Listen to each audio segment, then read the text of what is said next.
유명한 철학자 러셀이라는 사람이 있는데 이 사람이 쓴 책 가운데 이런 책이 있습니다. 나는 왜 그리스도인이 아닌가? 라는 책이 있어요. 자신이 그리스도인이 될 수 없는 이유를 적은 책입니다. 그의 논리가요, 영국의 많은 지성인들에게 공감을 불러일으켰고 영국의 전도가 많이 막히는 그 영향을 준 사람입니다. 그 러셀이라고 하는 사람이 내세운 많은 이유 가운데 하나가 뭐냐 하면, 어떻게 자기 자신의 아들을 십자가에 매달아 비참하게 못 박아 죽이는 아버지가 있을 수 있느냐, 그렇게 잔인무도한 하나님은 믿을 수 없다라는 거예요. 그런데 참 아이러니하게도 이 말에 많은 지식인들이 공감을 했고 또 그것을 받아들였다라는 겁니다. 십자가에 달린 참혹한 예수님의 모습은 무엇을 뜻하는 것일까요? 러셀이 이야기한 것처럼 하나님의 잔인함을 보여주는 걸까요? 십자가는 예수님의 죽음 자체가 아니라 그 죽음을 통해서 우리의 죄가 얼마나 참혹한지를 보여주고 있는 것이 바로 그 십자가이지요. 우리의 죄값을 담당하신 십자가의 예수님을 보면서 죄에 대한 심판이 얼마나 비참한 것인지를, 우리가 얼마나 무서운지를 볼 수가 있는 겁니다. 죄로 인해 짓눌린 인간의 참혹함을 볼 수 있어야 하는 것이 바로 십자가라는 거지요. 이 1장에서 우리의 그 죄를 우리 사도 바울을 통해서 말씀해 줍니다. 하나님을 거부하는 인간이 죄인임을 선포하지요. 하나님을 마음에 두기 싫어하는 인간이 모두 죄인임을 선언합니다. 하나님 앞에서 변명할 수 없는 죄인이요, 심판을 피할 수 없는 죄인이라는 거지요. 그래서 1장 18절에 하나님의 진노가 불의로 진리를 막는 모든 사람들의 경건하지 않음과 불의에 나타났다라고 말씀합니다. 그런데 하나님의 진노가 무엇입니까? 근데 하나님 진노가 뭐라고 말씀드렸던가요? 하나님의 포기입니다.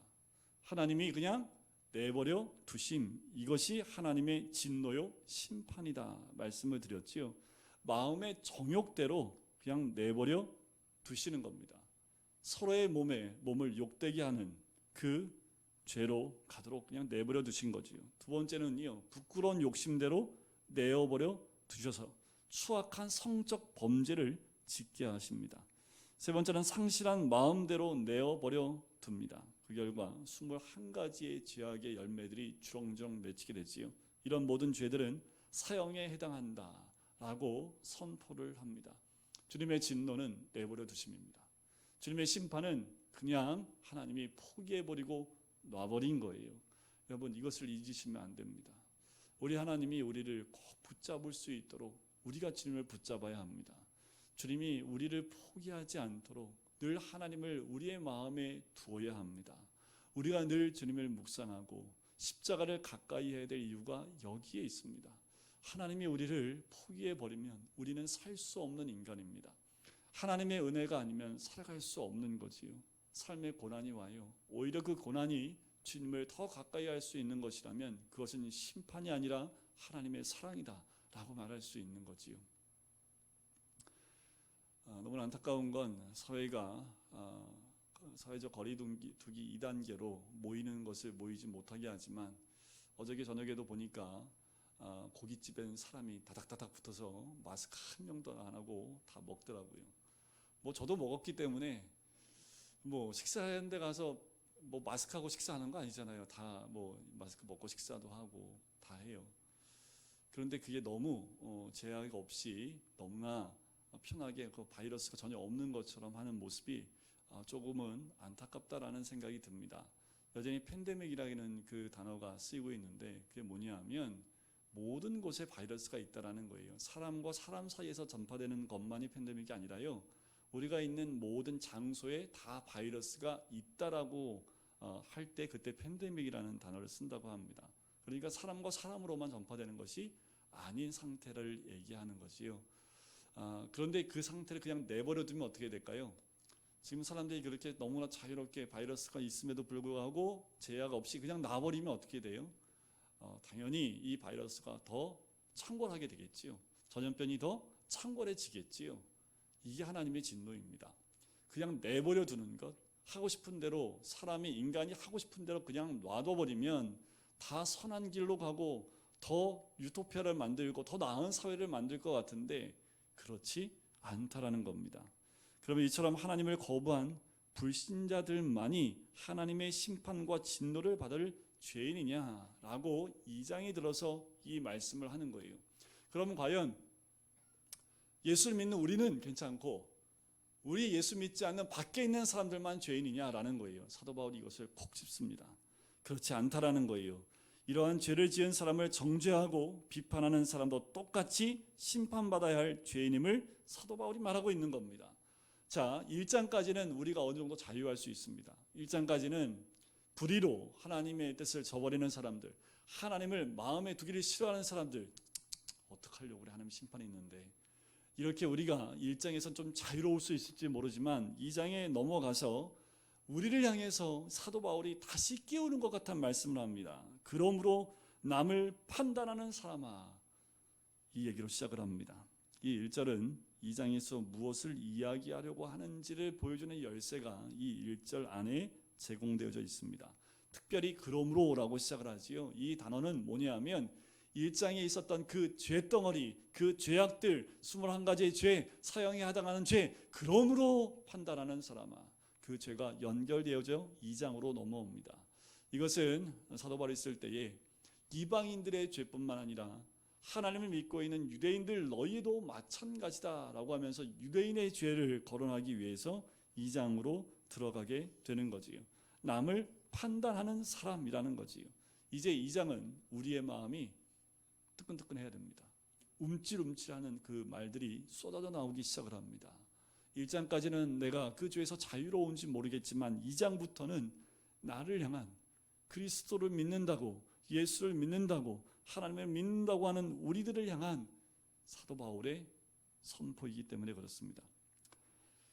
하나님을 판단하는 사람, 남을 판단하는 사람도 하나님께서는 비판받아야 될 죄인과 똑같이 취급한다라고 2장 1절부터 5절에 말씀하고 있는 거예요. 일반적으로 죄인을 심판하고 비판하는 사람을 우리는 좀 훌륭한 사람, 의로운 사람으로 생각을 합니다. 정말 그럴까요? 자, 검사와 판사는 죄인으로 법정에 서 있는 사람보다 의인이요 훌륭한 사람입니까? 국회의원이나 장관들, 위정자들은 일반 국민들보다 훌륭하기 때문에 그 자리에 있는 겁니까? 물론 세상 사회에서는 그렇게 말할 수 있을 겁니다. 그러나 하나님은 그렇게 말씀하지 않으세요. 교수는 학생보다 훌륭하고, 목사는 교인보다 훌륭하고, 부자는 가난한 자보다 훌륭하고, 배운 자는 못 배운 자보다 훌륭하다고 하나님은 절대로 말씀하지 않습니다. 하나님은 모두가 다 하나님 앞에서 죄인이라고 선언하신다라는 거지. 이 세상에서는 자신이 비교적 착하고 선하다고 속으로 생각한 사람이 꽤 있죠. 저도 좀 꽤 됩니다. 이런 사람일수록 그거 아세요? 하나님 믿기가 참 어렵습니다. 아우 착해요라고 말 듣는 사람들이 예수 믿기가 더 인색하다라는 거예요. 그런 사람일수록 자기는 다른 사람과 다르다고 외치고 주장합니다. 자신은 비교적 죄를 덜 짓고 있다라는 거예요. 남에게 좋은 일을 많이 하는 선한 사람이라는 거예요. 어떤 면에서는 사실입니다. 거짓말도 안 하고 남에게 피해도 신세도 짓지 않는 사람이에요. 이런 사람들을 우리는 뭐라고 얘기해요? 법 없어도 살 사람이라고요. 여러분들 뭐 살면서 그런 말 한마디는 다 들어보셨지요? 교회 다니는 사람들은 뭐 이런 말을 한 번씩은 다 듣습니다. 안 듣고 사셨나요? 네. 남 모르게 선한 일도 많이 하지요. 좀 더 적극적일 경우에는 불의에 항거하기도 하고요. 진리를 위해서 손해도 보고 핍박도 받지요. 그런데 이런 사람일수록 죄인 취급받는 것을 용납하지 못합니다. 분해서 못 살지요. 자기 기준에 맞지 않으면 남을 쉽게 비판합니다. 항상 남을 훈계해야 하고 언제나 충고하려는 모습이 있지요. 누가 어떤 죄인에 대해서 이야기하면 언제나 떳떳하고 자기와는 상관없다라는 마음을 태도를 취하게 됩니다. 그런데 1절에서 보면 이런 사람들이 갖는 두 가지 잘못된 태도를 발견하게 됩니다. 첫 번째가 뭐냐면 남을 판단하는 사람아라는 말 속에서 이 사람은 다른 사람의 허물과 약점에 대해서 민감함을 알 수 있는 거지요. 그 이유가 뭐예요? 자신은 선하고 착하다고 생각하기 때문에 그렇습니다. 어떤 사람은 계속해서 다른 사람의 약점을 파고들고 비판하고 정죄하는데 이런 사람일수록 약간의 우월감을 갖습니다. 나는 저 사람하고 다른 사람이야. 나는 저 사람과 다른 위치에 있는 사람이야 라고 비교적 교만하기 쉬운 사람이 이런 사람들이지요. 성경에 보면 마태복음 7장 1절과 2절에 이런 말씀이 있습니다. 비판받지 아니하려거든 비판하지 말라. 너희가 비판하는 그 비판으로 너희가 비판을 받을 것이요 너희가 헤아리는 그 헤아림으로 너희가 헤아림을 받을 것이니라. 예수님 이렇게 말씀하시면서 무슨 비유를 말씀하시냐면 형제 눈에 있는 티를 보면서 내 눈에 있는 들보를 깨닫지 못하는 사람아, 그 사람에 대한 비유를 하시면서 이런 사람은 외식하는 자와 같다라고 말씀을 합니다. 외식하는 자는 어떤 사람입니까? 가면을 쓰고 있는 사람이다 라는 뜻입니다. 여러분들 배우들이 이 무대에 올라가면 자기는 없어지고 그 배우 자기가 맡은 역할로 사람이 바뀌죠. 이게 외식하는 자의 모습입니다. 자, 예수님이 이 말씀하시는 거예요. 형제 눈에 있는 티는 보면서 내 눈에 있는 들보를 깨닫지 못하는 자는 외식하는 자와 같다라는 거지요. 여러분들 우리 눈에 들보가 있는지 없는지 어떻게 알아요? 옆에 있는 형제와 자매의 눈에 티가 보이면 내 눈에 뭐가 있다고요? 들보가 있다라는 겁니다. 내 눈에 들보가 있는지 없는지는 옆에 있는 사람의 잘못이 보이느냐 안 보이느냐에 있습니다. 저는 눈에 들보를 몇 개 받고 왔을까요? 여전히 제 눈에도 들보가 있는 것을 매일 확인합니다. 확인되어지는 게 저도 모르게 눈에 들보가 있어요. 어떻게 한다고요? 주변에 있는 사람들의 그 티가 보이는 거지요. 우리 주님은 내 눈에 있는 들보를 먼저 빼내라 라고 말씀을 합니다. 여러분, 우리는 들보 없는 사람이 되었으면 좋겠습니다. 그러면 뭐가 안 보일까요? 내 형제의 티가 안 보입니다.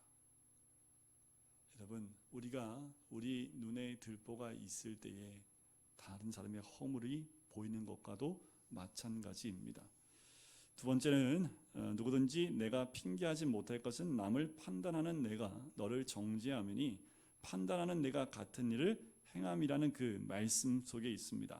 이 사람은 자신의 허물이나 약점에 대해서는 상대적으로 둔감하고 관대함을 알 수 있다라는 거예요. 여기서 이제 한 단어가 딱 떠오르는 게 있지요. 내로남불이다라는 겁니다. 저는 내로남불이라는 말이 많이 나와서 저 이게 사자성어인 줄 알았어요. 사자성어를 아무리 찾아봐도 안 나오더라고요. 이게 봤더니 한 문장을 짧게 한 거예요. 요새 이제 젊은이들이 많이 하는 거 아닙니까? 짧게 만드는 거였더라고요. 내가 하면 로망스고 남이 하면 안 되는 거지요. 바로 이런 모습입니다. 내 안에 이런 허물과 약점이 있음에도 불구하고 나는 좀 나한테는 관대한 거지요. 그런데 다른 사람한테는 그 실수를 용납할 수 없는 겁니다. 그러니 내 안에 있는 이런 허물과 약점이 있으면 더더욱 어떻게 하려고 할까요? 자꾸 숨기려고 하지요. 자꾸 필사적으로 이것을 노출시키지 않으려고 합니다. 그러다 보니까 어떻게 해요? 자꾸만 위선적이 되어지고 형식적이 되어지고 인위적인 모습을 볼 수 있는 거지요. 어디서 발견해요? TV 속에서 발견하지 마시고 우리 안에서 발견하셔야 됩니다. 내 안에서 이런 모습들을 발견해야 된다라는 거지요. 이렇게 형식적이 될 수밖에 없는 것은 그래야만 모든 것을 감추기 쉽기 때문에 그렇습니다. 근데 문제는요, 죄의 형태가 외형적인가 내면적인가가 있습니다. 대부분의 사람들은 겉으로 드러나는 문제를 가지고 이야기하고 판단하지요. 그런데 하나님은요, 하나님은 겉으로 드러나는 죄와 내면으로 들어가는 죄, 어떤 것에 더 중함을 따르실까요? 우리 하나님 관심은요, 안 믿는 사람에게 관심이 있으실까요? 믿는 사람한테 관심이 있으실까요? 하나님은 우리한테 관심이 많으세요. 그럼 우리는 겉으로 드러나는 죄가 있어요? 내면적인 죄가 있어요? 하나님의 관심은 어디 있어요? 우리 내면에 있는 죄에 관심이 있습니다. 우리 내면적이고 본질적인 문제에 있다라는 거예요. 겉으로 죄를 짓지 않지만 사실 내면적으로 똑같은 죄를 너 자신도 짓고 있지 않느냐라고 2장에서 사도 바울을 통해서 우리에게 말씀하고 있는 겁니다. 마치 예수님이 마태복음 5장 21절 이후에 이런 말씀하시지요. 너희는 겉으로는 살인하지 않으면 계명을 다 지킨 것으로 생각하지만 실제로 마음속으로 형제를 미워하고 욕했다면 그것은 살인한 것과 똑같다. 예수님 말씀하신 거죠. 한번 질문 드려볼까요? 오늘 몇 명 죽이고 오셨습니까? 오늘 여기 올 때까지 몇 명 죽이고 오셨어요? 우리 하나님의 기준에, 우리 예수님의 기준에 의하면 저도 이렇게 따져보니까 오늘 한 몇 명 죽인 것 같기도 하고 맨날 누굴 죽여요? 우리는 가족 식구를 한 번씩은 다 죽이고 오잖아요. 그죠? 우리가 외국 사람보다 매일 가족끼리 이런 잘못을, 죄를 짓는 경우가 많지 않나라는 생각이 듭니다. 자유로울 사람 없지요. 또 27절 이하에 보면 내가 사람들을 보는 데서 비록 가늠하지 않았다고 주장하면서 계명을 다 지킨 것으로 생각하지만 마음속으로 여자를 보고 음욕을 품었다면 그것은 이미 가늠한 것과 마찬가지다. 자유로울 수 있는 사람이 단 한 명도 없습니다. 그런데 우리 주님은 무엇을 보겠다고요? 내 마음속을 보겠다라고 말씀하십니다. 말씀을 준비하면서 참 마음이 아팠습니다. 왜냐하면 이 코로나 시대에 자꾸 눈에 들어오는 것은 교회를 박해하는 외적인 잘못들이 자꾸 눈에 들어왔기 때문에 이 말씀을 보면서 이제 오히려 거꾸로 내 안에 이런 모습들이 있지 않은지 보면서 더 힘들었던 시간들이었던 것 같아요. 2절에 보니까 이런 일을 행하는 자는 자에게 하나님의 심판이 진리대로 되는 줄 우리가 안다라는 거지요. 그러면 하나님의 기준은 무엇입니까? 겉으로 나타나는 것으로 하지 않는다는 것이지요. 속으로 똑같은 미움과 살이와 탐욕과 음욕이 있었다면 하나님께서는 진리대로 똑같이 심판하시겠다라는 겁니다. 하나님의 판단의 기준은 사람의 판단의 기준과 다르다는 거예요. 여러분들 여기서 우리는 깨어 있으셔야 합니다. 더 두려움 가운데 깨어 있어야 합니다. 더 우리가 깨어 하나님 말씀 가운데 서 있어야 될 줄 믿습니다. 3절을 보세요. 이런 일을 행하는 자를 판단하고도 같은 일을 행하는 사람아 내가 하나님의 심판을 피할 줄로 생각하느냐. 인간의 내면 세계를 얼마나 깊이 들여다보고 있습니까? 우리의 마음을 얼마나 깊이 들여다보고 계십니까? 결국 모든 인간은 겉으로 잘난 척하고 있을 뿐이지 다 욕심과 질투와 시기와 음란을 가진 똑같이 뻔뻔한 존재라는 거예요. 사람들이 이러한 일을 행하는 자들을 판단합니다. 겉으로는 그렇게 해요. 특별히 교육적이고 종교적인 사람들이거나 상류 사회에서 사는 사람들의 경우에는 좀 더 심한 편이지요. 그러나 실제로는 다 똑같다는 겁니다. 아니 이런 사람일수록 더 위선적이고 율법적이면서도 내면적인 숨어있는 죄는 더 강렬할 수 있다라는 겁니다. 이런 사람들의 문제는 속으로 내면적으로 짓는 죄는 아무것도 보지 않기 때문에 하나님도 크게 심판하지 않을 것이다라고 착각한다라는 거예요. 그리고 똑같이 죄를 즐기고 있다라는 겁니다. 우리 내면에 죄가 있습니다. 남이 알지 못하는 죄를 즐기면서 하나님도 보지 못할 것이라는 착각 가운데 있다라는 거예요. 그렇다고 하나님께서 속으셔서 우리가 심판을 피할 수 있으리라 생각하느냐고 질문을 합니다. 결코 그렇지 않다라는 거죠. 4절에 나옵니다. 혹 내가 하나님의 인자하심이 너를 인도하여 회개하게 하심을 알지 못하여 그의 인자하심과 용납하심과 길이 참으심이 풍성함을 멸시하느냐. 착각하거나 오해하지 말라고 경고합니다. 우리를 인도하여 회개하게 하시고자 주시는 하나님의 인자와 용서하심과 오래 참으심을 멸시하거나 오해하지 말라는 거지요. 그러면 무엇입니까? 5절 보세요. 다만 내 고집과 회개하지 아니한 마음을 따라 진노의 날 곧 하나님의 의로우신 심판이 나타나는 그날에 임할 진노를 내게 쌓는도다. 결국 우리의 고집과 회개하지 않는 그 마음이 하나님의 진노를 쌓고 있다는 점입니다. 오늘도 쌓고 오셨습니까? 우리도 모르게 이런 하나님의 진노를 쌓고 있는지 모르겠습니다. 멸망할 때까지 가는 것이 고집이라고 해요. 하나님께서는 각 사람의 행한 그대로 보응하십니다. 이렇게 말할 때 있죠. 한다면 한 사람이야. 내가 얼마나 고집이 센 줄 알아? 이런 말 좋은 말 아닙니다. 이런 말 하지 마십시오. 여러분들 체면이 중요하지요. 하지만 영생과 체면 둘 중에 선택하시라면 무엇을 선택하시겠습니까? 하나님의 축복과 영생과하고 바꿀 수 있겠습니까? 고집은 교만 때문입니다. 우리의 고집과 교만과 회개하지 않는 마음이 하나님의 진노를 자꾸 쌓아요. 여러분, 우리 하나님의 고집을 우리는 꺾을 수 없습니다. 우리 하나님의 고집은요, 영원하기 때문에 그래요. 영원하신 하나님이기 때문에 여러분들 하나님 앞에서 고집 피우실 필요 없습니다. 하나님 말씀이 내 안에 들어오면 빨리 내려놔야지요. 하나님 말씀이 내 안에 들어와 나에게 말씀하시면 빨리 꺾고 무릎 꿇어야 되지요. 그런데 끝까지 고집하고 끝까지 내가 하고 싶은 대로 행한다면 그냥 그 진노를 쌓는 것밖에 되지 않아요. 하나님께서는 각 사람의 고집과 회개하지 않는 대로 보응하신다. 이것은 말씀에 기록된 대로입니다.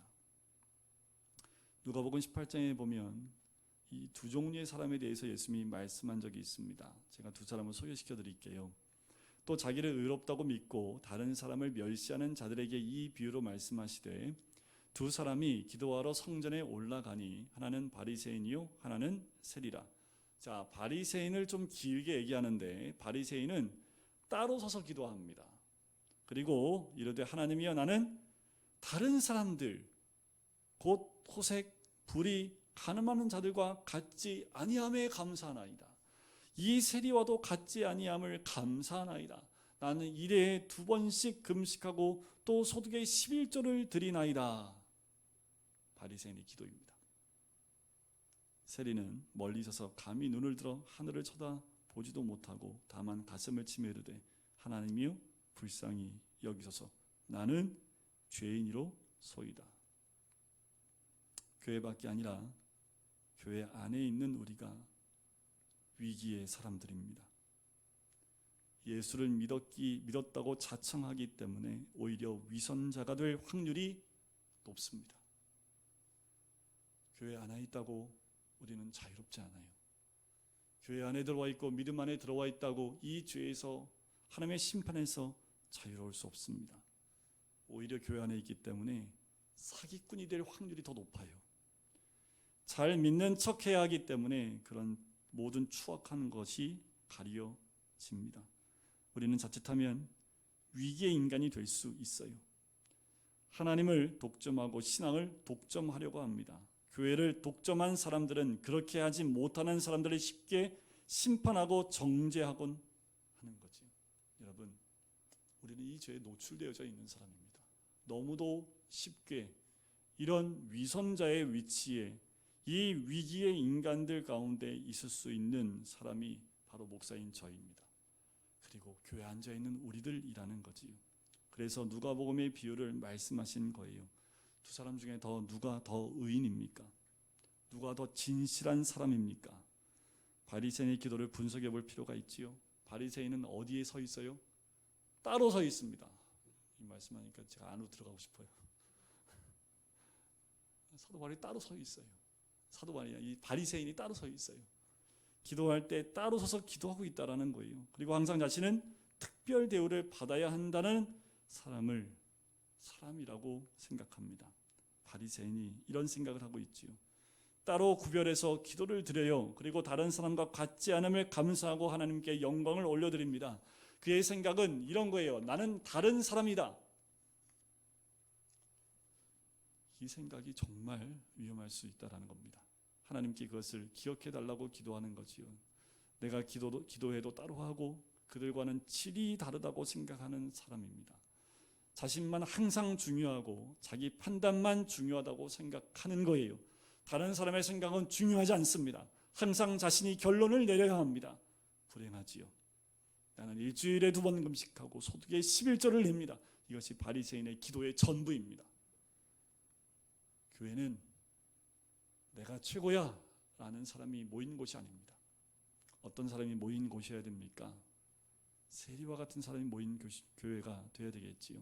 그런데 요즘의 교회를 보면 마찬가지입니다. 이렇게 교회들이 홍보를 합니다. 우리는 선교하는 교회입니다. 우리는 구제하는 교회입니다. 그러면 교회는 선교하는 교회, 구제하는 교회가 우리가 무엇을 하냐에 관심을 두면 절대로 안 되는 것이 교회입니다. 우리는 무엇에 관심을 가져야 됩니까? 하나님께만 관심을 둬야 합니다. 그런데 우리가 무엇을 했고 무엇을 했다라는 것을 광고하고 크게 말하면 말할수록 그 교회는 위기에 처한 교회가 될 수밖에 없습니다. 우리가 무엇을 하는가 하는 것에 관심이 없어야 합니다. 하나님이 어떤 일을 하셨는 거에 관심이 있어야 한다라는 거지요. 우리의 찬양, 이 찬양은 하나님이 나를 위하여 어떤 일을 하셨는가에 대한 감사의 그 말을 올려드리는 거지요. 우리의 찬양은 다 이와 똑같은 겁니다. 교회를 드러내기 시작하면 안 되고, 교회는 예수님을 드러내고 하나님을 드러내야 되죠. 어떻게 하면 예수님을 드러낼 수 있을까? 우리 그리스도인들은 내가 무엇을 했다는 것이 아니라 어떻게 하면 예수님을 드러낼 수 있을까? 이것에 관심을 갖는 사람이 그리스도인이지요. 세리를 보시면 어땠습니까? 눈을 들지 못해요. 눈을 들지 못합니다. 하늘을 올려다 보지도 못해요. 가슴을 칩니다. 부끄러워하면서 하나님이여 나를 불쌍히 여기십시오. 이것이 그의 기도의 전부입니다. 그런데 누가 의인이라고 하나님이 말씀하세요? 네, 눈을 들지 못한 이 세리였지요. 여러분, 저는 누구고 여러분은 누구입니까? 우리는 하나님의 용서가 필요하지 않습니까? 우리는 떳떳한 사람입니까? 남을 비판하고 정죄하기에 합당하고 떳떳한 사람입니까? 아니지요. 그러한 분들 역시 심판을 받게 되고, 우리도 그와 같은 모습이라면 내면적으로 똑같은 죄가 있다라는 겁니다. 여러분, 우리 예수님이 이 땅에 오신 이유가 뭘까요? 의인을 부르러 왔을까요? 죄인을 부르러 왔을까요? 우리는 그리스도인이 됐다면, 우리가 예수님을 믿었다면 우리는 무엇을 자랑해야 할까요? 우리는 어떤 사람이라고 얘기를 해야 됩니까? 우리는 죄인입니다. 예수님은 목사를 만나러 이 땅에 오신 분 아닙니다. 예수님은 그리스도인을 만나러 지금 이 땅에 오시는 분 아니십니다. 그렇다면 2000년 전에 예수님은 유대인을 만나러 이 땅에 오셨겠지요. 지금도 예수님은 교회 다니는 사람을 만나러 오시는 것이 아니라 죄인을 만나러 오십니다. 예수님을 만나고 싶으세요? 그러면 세리처럼 우리의 죄를 주님께 고백하시면 됩니다. 왜냐하면 건강한 자에게는 의사가 쓸데없지요. 그와 마찬가지입니다. 지금 우리가 예수님이 그 어느 때보다 필요한 때이지요. 그렇다는 말은 무엇입니까? 내가 죄인이라는 겁니다. 하나님은 어떤 사람을 기뻐하십니까? 주여, 저는 죄인입니다. 저는 얼굴을 똑바로 들 수가 없습니다. 내가 누구를 비판하고 누구를 정죄하고 비판할 만한 사람이 아닙니다. 나를 불쌍히 여겨주십시오. 내 죄를 용서하여 주시옵소서. 이런 기도를 하는 사람, 하나님은 이런 사람을 기뻐하십니다. 이렇게 자신의 내면 세계를 들여다보고 하나님 앞에서 파산된 자신의 마음을 돌이켜 주님 앞에 나오는 사람이에요. 여러분들, 산상수훈에 심령이 가난한 자는 복이 있다고 했지요. 왜 산상수훈 첫 관문에 심령이 가난한 자를 얘기할까요? 그것은 이 마음이 완전히 파산돼서 아무것도 가지고 있지 않은 내면 상태를 의미합니다. 그래야지 복이 있습니다. 왜요? 예수님을 만날 수 있기 때문에 그렇습니다. 우리는 날마다 우리의 내면이 파산 선고를 받아야 돼요. 우리 내면이 내 죄로 인하여 어쩔 수 없이 주님 앞에 떼굴떼굴 구르며 내가 죄인임을 주님 앞에 고백하는 사람이 되어야 된다는 겁니다. 주님 앞에 가면 목사라는 타이틀이 뭐가 중요할까요? 우리 하나님 앞에 가면 우리 중직자의 그 직분이 무슨 소용이 있겠습니까? 하나님 앞에 가면 딱 이거 아니면 저겁니다. 너 죄인이야 의인이야, 이거 하나예요. 죄인과 의인의 차이점은 뭐밖에 없어요? 십자가가 있느냐, 복음이 있느냐 없느냐입니다. 그러려면 그 십자가와 복음 앞에 가려면 뭐가 필요해요? 내가 죄인인 것을 고백하는 그 고백이 필요합니다. 죄가 없음에도 그렇게 하라는 거예요? 아니요. 우리 안에 있는 내면 아직도 또아리를 틀고 있는 죄덩어리들을 주님 앞에 내어놓을 때, 그때 하나님의 은혜가 더 충만하게 임하게 되는 줄 믿습니다. 우리가 평상시 하나님의 은혜라고 생각하지 못했던 것들이 있지요. 마스크를 하다 보니까 공기가 얼마나, 산소가 얼마나 하나님의 큰 은혜였는지를 좀 깨닫게 되더라고요. 비말 마스크는 좀 나아요. 그런데 KF94를 하고 찬양을 해봤더니 아까 너무 힘들더라고요. 이 마스크 안 하고 찬양하는 게 얼마나 큰 은혜였는지를 그거를 빼앗겨 보니까 아는 거지요. 여러분들 예배가 얼마나 중요한지를 이 바이러스 시대에 예배가 제약이 돼 보니까 얼마나 하나님의 큰 은혜였는지를 이제 아는 거지요. 우리 죄에서 다 자유로운 사람입니까? 주님의 십자가가 얼마나 큰 은혜인지 우리가 언제 알 수 있을까요? 하나님의 주님의 십자가가 얼마나 큰 은혜인지 우리는 날마다 그 은혜에 감격하며 살아야 될 사람들이 우리들입니다. 우리가 늘 주님의 십자가 앞에 엎드려 주님의 십자가의 보혈 가운데 나가지 않으면 오늘도 그 은혜를 경험할 수 없는 것이 우리들의 모습입니다. 여러분, 우리가 1장에 있습니까? 우리는 지금 2장에 있습니까? 중요한 것은 1장에 있든 2장에 있든 다 뭐예요? 하나님의 심판을 쌓고 있다라는 겁니다. 우리 모두는 하나님 앞에서 심판을 쌓는 것이 아니라 주님 앞에 회개로 돌이켜 하나님의 은혜를 경험하는 우리 모든 성도님 되시길 주님의 이름으로 간절히 축원드립니다.